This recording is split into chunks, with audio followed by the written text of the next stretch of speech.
যার মোহাব্বত থাকবে তিনি যদি কোনো বিষয় কোনো কথা বলেন, অর্ডার দেন, যে কোনো বিষয়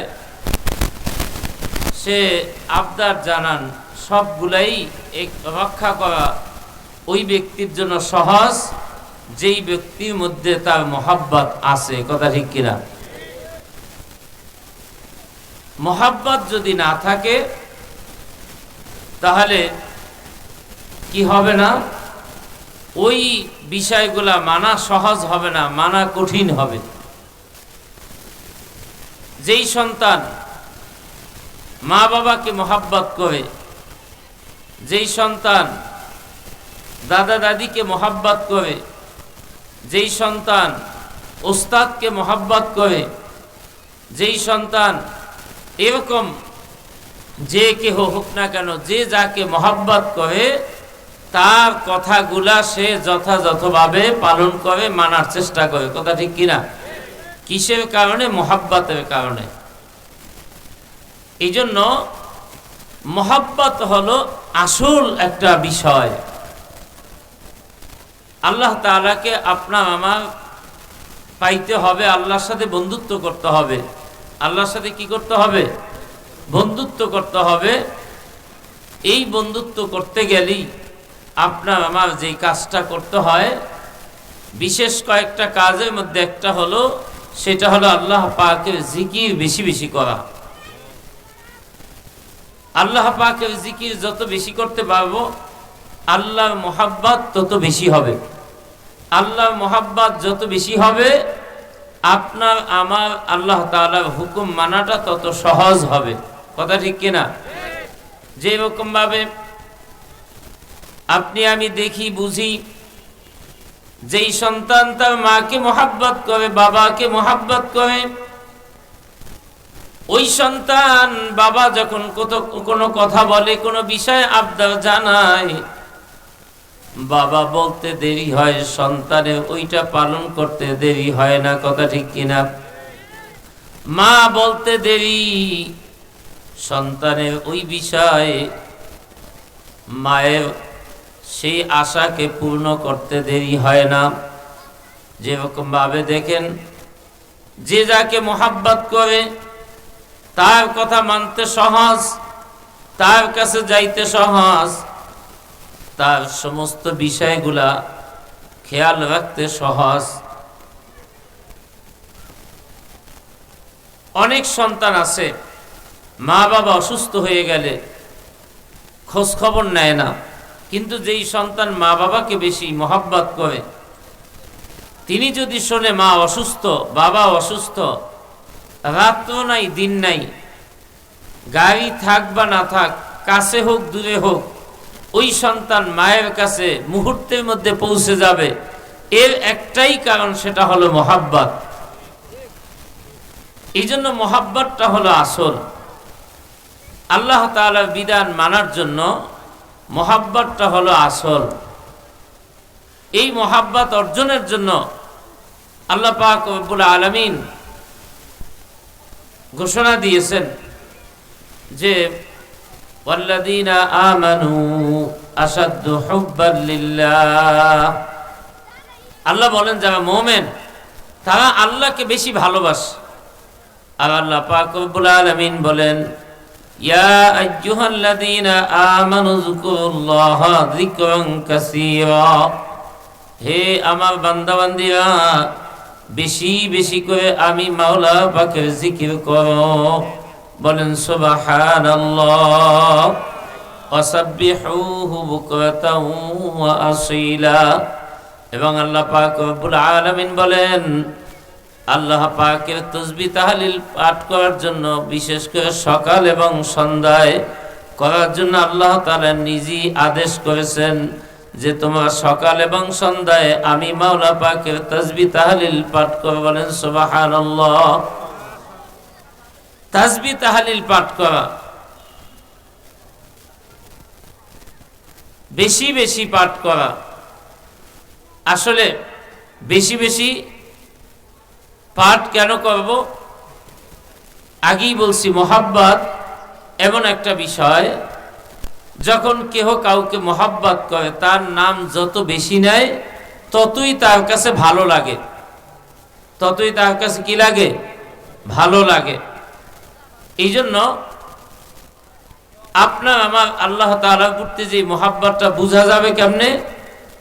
যত ইবাদত বেশি করব, যত আল্লাহর জিকির বেশি করব, আপনার আমার মধ্যে মহাব্বত যে আছে এইটা বেশি বোঝা যাবে। কারণ আপনি আমি দেখি যে যাকে মহাব্বত করে তার আলোচনা বেশি করে। মান আহাব্বা শাইআন আকসারা যিকরা, যে যেই জিনিসকে মহাব্বত করে তার আলোচনা বেশি করে।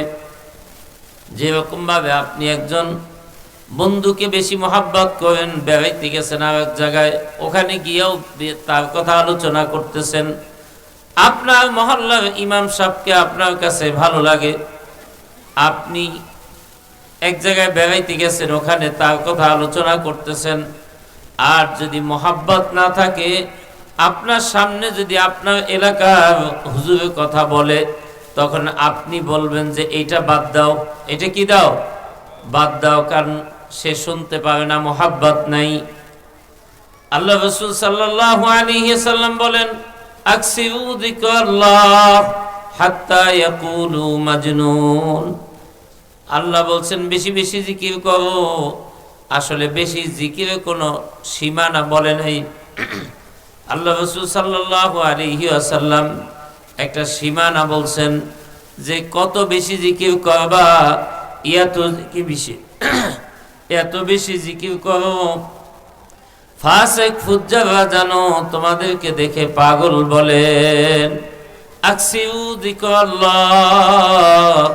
আল্লাহর নবী বলেন বেশি বেশি করে আল্লাহ পাকের জিকির করো। হাত্তা ইয়াকুলু মাজনুন, এত বেশি করবার লোকেরা জানো পাগল বলে। তোমাদেরকে লোকেরা জানো কি বলে? পাগল বলে। এই জন্য জাকারিয়া রাহমাতুল্লাহি আলাইহি তিনি এই হাদিসের ব্যাখ্যা লেখেন, একটা মানুষকে পাগল তখনই বলবে যখন জিকিরটা হবে জোরে এবং জিকিরটা হবে সব সময়। কথা ঠিক কিনা? আপনারা জানেন, আপনারা দেখেন, একটা লোক যখন সব সময় মুখের মধ্যে সে আওয়াইতে থাকে, কথা বলতে থাকে বিভিন্ন ভাবে, এরকম ভাবে মুখ থেকে কি যেন বের হইতে থাকে, অন্য লোকে যখন তাকে দেখে বলে যে এই লোকটা মনে হয় পাগল হয়ে গেছে। এখানে দুইটা শর্ত, একটা হলো জোরে করতে হবে। জোরে করার উদ্দেশ্য এইটা না আজানের মতো জোরে, এইটা উদ্দেশ্য না, মধ্যম আওয়াজে, স্বাভাবিক আওয়াজে, অন্য লোকে শোনে মতো জোরে করবে। আর একটা হলো সব সময় করবে। আল্লাহ পাক রব্বুল আলামিন সব সময় জিকির করার ব্যাপারে অন্য আয়াতের মধ্যে বলেন, ইন্না ফি খালকিস সামাওয়াতি ওয়াল আরদি ওয়া ইখতিলাফিল লাইলি ওয়ান নাহার লাআয়াতিল লিউলিল আলবাব আল্লাযীনা ইয়াযকুরুনাল্লাহা কিয়ামান ওয়া কুউদা ওয়া আলা জুনুবিহিম ওয়া ইয়াতাফাক্কারুনা ফি খালকিস সামাওয়াতি ওয়াল আরদি রব্বানা মা খালাকতা হাযা বাতিলা। আল্লাহ পাক রব্বুল আলামিন এই আয়াতে কারিমের মধ্যে বলেন, ইন্না ফি খালকিস সামাওয়াতি ওয়াল আরদ, নিশ্চয়ই আসমান জমিনের সৃষ্টির মধ্যে, আসমান সৃষ্টিতে, জমিন সৃষ্টিতে, ইখতিলাফিল লাইলি ওয়ান নাহার, রাত ও দিনের আবর্তন পরিবর্ধনে, রাত এক সময় ছোট হয়, আবার রাত এক সময় বড় হয়ে যায়। দিন এক সময় ছোট হয়, আবার দিন বড় হয়। যেমন এখন আবার আস্তে আস্তে রাত্র বড় হইতেছে, দিন ছোট হইতেছে। কিছুদিন আগে দিন অনেক বড় ছিল, রাত্র কি ছিল? ছোট ছিল। এখন আবার দিন কি হইতেছে? বড় হইতেছে। দিন বড় হইতেছে, রাত্র ছোট হইতেছে। আল্লাহ পাক রব্বুল আলামিন বলেন, এই রাত্র দিনের যে পরিবর্তন, আসমান যে আল্লাহ তাআলা সৃষ্টি করেছেন এই আসমান সৃষ্টির ব্যাপারে চিন্তা ফিকির, জমিনকে আল্লাহ সৃষ্টি করছেন জমিনের ব্যাপারে চিন্তা ফিকির। কয় এটার মধ্যে আবার কিভাবে চিন্তা ফিকির করে?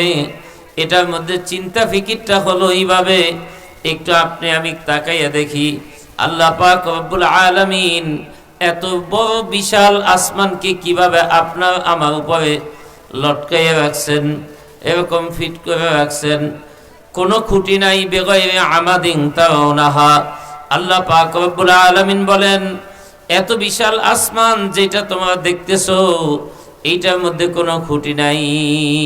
বেগাইরে আমাদ তারাউনাহা, এই আসমানের কি নাই? কোনো খুঁটি নাই। এত বিশাল আসমান, আপনি আমি ছোট্ট একটা প্যান্ডেল করছি, একটু খেয়াল করে দেখেন কতগুলা খুঁটি দিতে হইছে। এরকম ভাবে ছোট্ট একটা ঘর করতে গেলেও কতগুলা খুঁটি দরকার। ছোট থেকে ছোট একটা কোনো জিনিস যদি উপরের দিকে রাখতে হয়, নিচে কি দিতে হয়? খুঁটি দিতে হয়। অথচ আল্লাহ পাক রব্বুল আলামিন এত বিশাল আসমানকে কিভাবে খুঁটিবিহীন রাখলেন? এটা আল্লাহ তাআলার কুদরত। বলেন সুবহানাল্লাহ। আল্লাহ পাক রব্বুল আলামিন এই জমিনকে কিভাবে সৃষ্টি করেছেন? সমতল ভূমি বানিয়ে দিয়েছেন আপনার আমার জন্য, যাতে চলতে অসুবিধা না হয়। আবার এই জমিনে চতুর্দিকে আল্লাহ পাক রব্বুল আলামিন অল জিবালা আওতাদা, পাহাড়গুলা বসাই দিয়েছেন প্যারাক হিসাবে। একটা ঘরের মধ্যে যেরকম ঘরকে মজবুত করার জন্য কি লাগে? প্যারাক দিতে হয়, লোহা পিটাইতে হয়। এরকম ভাবে আল্লাহ পাক রব্বুল আলামিন জমিনকে স্থির রাখার জন্য চতুর্দিক থেকে এরকম ভাবে পাহাড় বসাই দিয়েছেন। সুবহানাল্লাহ। আবার রাত্র কিভাবে ছোট হয়, কিভাবে বড় হয়, এটা আপনার আমার বোঝা বড় কঠিন। একইভাবে দেখতেছি চন্দ্র পূর্ব থেকে পশ্চিমের দিকে আসতেছে, সূর্য পূর্ব থেকে পশ্চিমের দিকে আসতেছে। দৈনিক সূর্যটা পূর্ব দিক থেকে উঠে পশ্চিমের দিকে আসতেছে। আসলে কে এই সূর্যকে চালাইতেছে? কে এই আসমানকে চালাইতেছে? কে এই তারকাকে পরিচালনা করতেছে?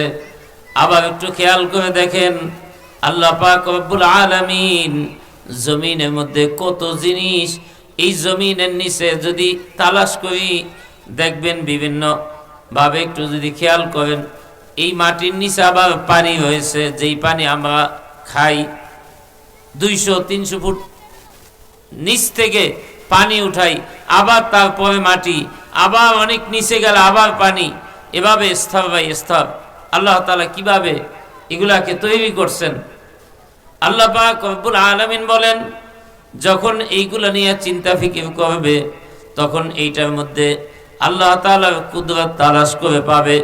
আল্লাহ বলেন এই কুদরত কারা পাবে? এই যে নির্দেশন আল্লাহ তাআলার নির্দেশন কারা দেখতে পাবে, কারা বুঝতে পারবে? তারা হলো জ্ঞানী। যারা জ্ঞানী তারা এগুলাকে কি করতে পারবে? বুঝতে পারবে। জ্ঞানী না হইলে তারা এগুলা বুঝতে পারবে না যে এত বিশাল আসমান কি কিভাবে করছে। জ্ঞান না থাকলে লিউলিল আলবাব, সবাই বুঝবে না, যারা জ্ঞানী তারা বুঝবে। আল্লাহ পাক রব্বুল আলামিন বলেন জ্ঞানী কারা? আল্লাযীনা ইয়াযকুরুনাল্লাহা কিয়ামান ওয়া কুউদা। আপনি আমি যাদেরকে মনে করতেছি জ্ঞানী, আসলে তারা জ্ঞানী কিনা? যাদেরকে জ্ঞানী মনে করতেছি না, আসলে তারা জ্ঞানী কিনা? জ্ঞানী কারা? এর বিবরণটা যদি আপনি আমি লক্ষ্য করি এই আয়াতের মধ্যে তাহলে পেয়ে যাব। আল্লাহ পাক রব্বুল আলামিন বলেন আসমানটা যে আল্লাহর কুদরত, জমিনটা যে আল্লাহর কুদরত, গাছপালা যে আল্লাহর কুদরত, এরকম ভাবে চন্দ্র সূর্য যে আল্লাহর কুদরত, এগুলা বুঝতে পারবে। এগুলা আল্লাহর কুদরত, এগুলা বুঝতে পারবে ওই সমস্ত আমার বান্দা বান্দীরা যারা জ্ঞানী। জ্ঞানী কারা? যারা আল্লাযীনা ইয়াযকুরুনাল্লাহা কিয়ামান ওয়া কুউদা ওয়া আলা জুনুবিহিম ওয়া ইয়াতাফাক্কারুনা ফি খালকিস সামাওয়াতি ওয়াল আরদ। আল্লাহ বলেন যারা সর্ব অবস্থা আল্লাহ পাকের জিকির করে তারা হলেন জ্ঞানী। বলেন সুবহানাল্লাহ। সব সময় আল্লাহ পাকের জিকির। এখানে তিনটা অবস্থা বয়ান করছেন আয়াতের মধ্যে। ইয়াযকুরুনাল্লাহা কিয়ামা, দাঁড়ানো অবস্থায় আল্লাহ তাআলার জিকির করে, ওয়া কুউদা, বসা অবস্থায় আল্লাহ পাকের জিকির করে, ওয়া আলা জুনুবিহিম, শোয়া অবস্থায় আল্লাহ পাকের জিকির করে। অর্থাৎ একটা মানুষের তিনটা অবস্থা, হয়তো সে দাঁড়ানো থাকবে, নয়তো সে বসা থাকবে, নয়তো সে শুয়ে থাকবে। এই তিন অবস্থা, এর অর্থ হলো যেই আল্লাহর বান্দা বান্দি সবসময় আল্লাহ পাকের জিকির করেন, আল্লাহ বলেন তারা হলো জ্ঞানী। কোন সুবহানাল্লাহ। এদের কাছে আসমান এটা আল্লাহর কুদরত, জমিন এটা আল্লাহর কুদরত, রাত্র এটা আল্লাহর কুদরত, দিন এটা আল্লাহর কুদরত, গাছপালা এটা আল্লাহর কুদরত। এদের কাছে এগুলো আল্লাহ তাআলার কুদরত। ওয়াতাফাক্কারুনা ফি খালকিস সামাওয়াতি ওয়াল আরদ, আল্লাহ এই আয়াতের মধ্যে বলেন, এবং যারা চিন্তা ফিকির করে, গবেষণা করে। ওয়াতাফাক্কারুনা ফি খালকিস সামাওয়াতি ওয়াল আরদ, আসমান জমিনের সৃষ্টি নিয়া আল্লাহ তাআলা গাছটাকে কিভাবে বানাইলেন।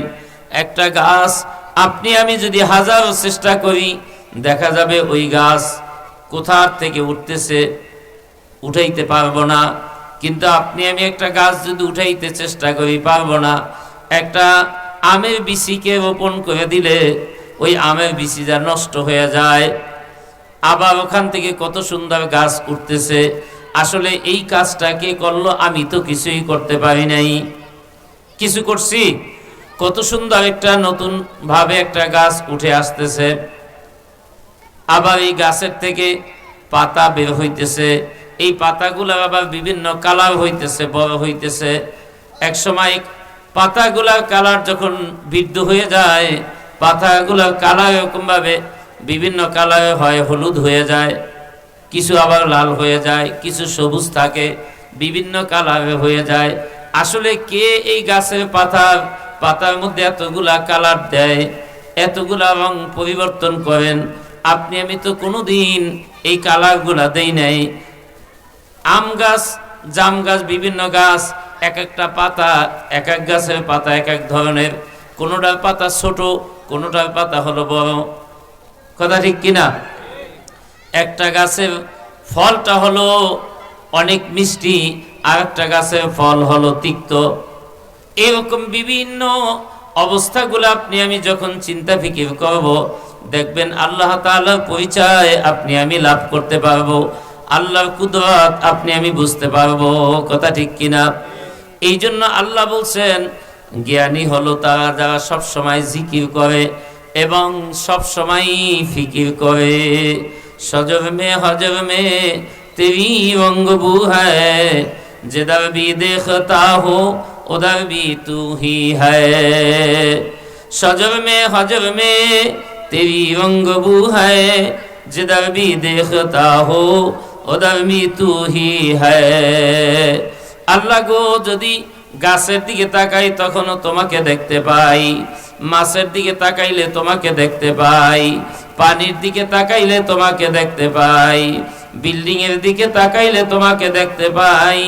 এরকম সমস্ত জিনিস যত দুনিয়াতে আছে, এই দিকে যদি তাকাই আমি তোমাকে দেখতে পাই। কিভাবে দেখতে পাই? এইভাবে দেখতে পাই। আল্লাহু আকবার। একটা মাছের দিকে লক্ষ্য করে দেখেন, একটা মাছের মধ্যে কতগুলা কালার। ইলিশ মাছের মধ্যে দেখেন কতগুলা কালার একটা মাছের মধ্যে। আপনি যখন ইলিশ মাছকে এরকম ধরবেন, বিভিন্ন কালার তার মধ্যে দেখা যাচ্ছে। কে এই কালারগুলা দিল? আবার অন্য মাছের কালার আরেক ধরনের, বিভিন্ন মাছের কালার বিভিন্ন ধরনের। এই জন্য আল্লাহর বান্দারা আল্লাহ পাক রব্বুল আলামিনকে পাওয়ার জন্য ফিকিরও করতে হবে, জিকিরও করতে হবে। কথা ঠিক কিনা? আল্লাহ পাক রব্বুল আলামিন বলেন, যারা সবসময় জিকির করে তারা হলো জ্ঞানী। আপনার আমার অনেক সময় খেয়াল হয়, কয় যারা জিকির করে তারা হলো পাগল। অনেকে বলে না, কয় লোকটা সব মনে হয় যে পাগল হয়ে গেছে। অনেকে বলে কি বলে না? আসলে ঠিকই বলছে। দুনিয়ার মধ্যে যত মানুষ আছে সবাই পাগল। কিন্তু কিছু আছে ছেলে পাগল, কিছু আছে স্ত্রী পাগল, কিছু আছে মা বাবা পাগল, কিছু আছে গাড়ি বাড়ি পাগল, আর একদল লোক আল্লাহ তাআলা পাগল। আল্লাহ রাসূল সাল্লাল্লাহু আলাইহি সাল্লাম বলেন, বেশি বেশি করে আল্লাহ পাকের জিকির করো। আল্লাহর জিকির যত বেশি করবা, আল্লাহর মহাব্বত তত বেশি আসবে। আল্লাহ রাসূল সাল্লাল্লাহু আলাইহি সাল্লাম বলেন, আশ-শাইতানু জাসিমুন আলা কলবি ইবনে আদম ইযা যাকারাল্লাহ খানাসা ওয়া ইযা গাফালা ওয়াসওয়াসা। আল্লাহ নবী সাল্লাল্লাহু আলাইহি সাল্লাম বলেন, শয়তান মানুষের কলবের উপরে মজবুত করে বসিয়া থাকে, হাঁটু গেড়ে বসে থাকে, মানুষের অন্তরের মধ্যে